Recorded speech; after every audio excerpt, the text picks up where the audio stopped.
ময়মনসিংহের ভালুকা উপজেলার হবিরবাড়ি ইউনিয়নের পাড়াগাঁও বড়চালা গ্রামের ১.৫ বছরের শিশু আসিয়া আক্তার এখন মৃত্যুর সঙ্গে লড়ছে। খেলায় মগ্ন থাকার বয়সে আসিয়ার কোমল শরীরে বাসা বেঁধেছে মরণ ব্যাধি ব্রেইন ক্যান্সার। প্রতিদিনের হাসির আড়ালে লুকিয়ে আছে অসহ্য যন্ত্রণা আর অসহায় এক পরিবারের বেদনার গল্প। ভালুকা প্রতিনিধি ইমন সরকারের তথ্যচিত্রে বিস্তারিত।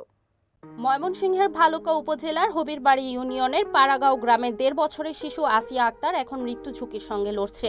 নিষ্পাপ খেলায় মগ্ন থাকার বয়সে আসিয়ার কোমল শরীরে বাসা বেঁধেছে মরণব্যাধি ব্রেন ক্যান্সার।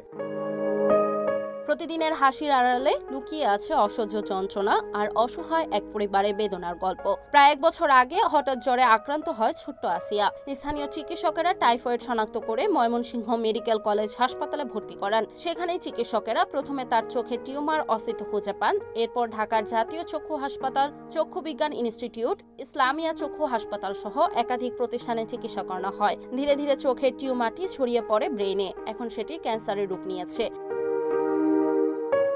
চিকিৎসকদের মতে আসিয়াকে বাঁচাতে জরুরি ভিত্তিতে ২টি বড় অপারেশন করতে হবে। এর আনুমানিক খরচ প্রায় ৩ লক্ষ টাকা। কিন্তু শুরু থেকেই ধার দেনা করে চিকিৎসা চালিয়ে আসা পরিবারটির পক্ষে এত বিপুল খরচ বহন করা একেবারেই অসম্ভব হয়ে দাঁড়িয়েছে। আর্থিক সংকটে থেমে গেছে শিশুটির চিকিৎসা কার্যক্রম। আসিয়ার বাবা জালাল উদ্দিন পেশায় একজন ইলেকট্রনিক মিস্ত্রি। অসচ্ছল সংসারে প্রতিদিনের নিত্য প্রয়োজনে যেখানে বড় বোঝা, সেখানে সন্তানের চিকিৎসার জন্য কয়েক লক্ষ টাকা জোগাড় করা তাদের কাছে দুঃস্বপ্নের মতো। মা সাবিনা আক্তারের কোল জুড়ে ৩ সন্তান, ২ ভাই ও ১ ভাইয়ের মধ্যে আসিয়া সবার ছোট।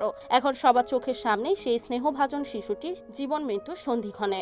পরিবারের সদস্যরা ভাঙা কণ্ঠে বলছেন, আমাদের পক্ষে এত টাকা জোগাড় করা অসম্ভব। অসহায় হয়ে শুধু মেয়েটার দিকে তাকিয়ে আছি। যদি সমাজের দয়ালু মানুষগুলো এগিয়ে আসেন, হয়তো আমাদের আসিয়াকে নতুন জীবন দেওয়া সম্ভব হবে।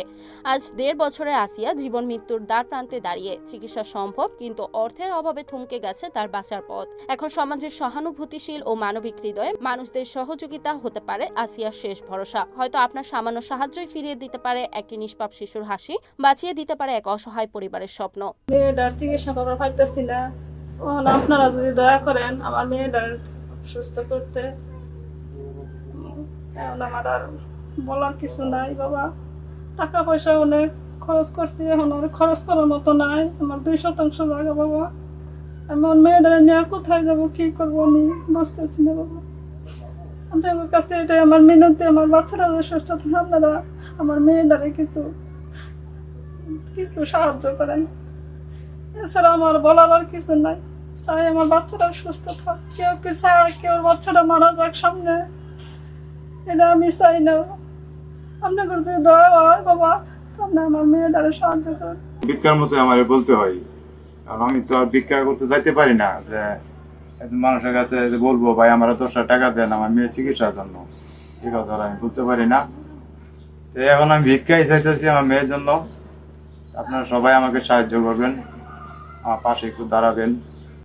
রিপোর্ট ইমন সরকার, এডিএন টিভি, ময়মনসিংহ।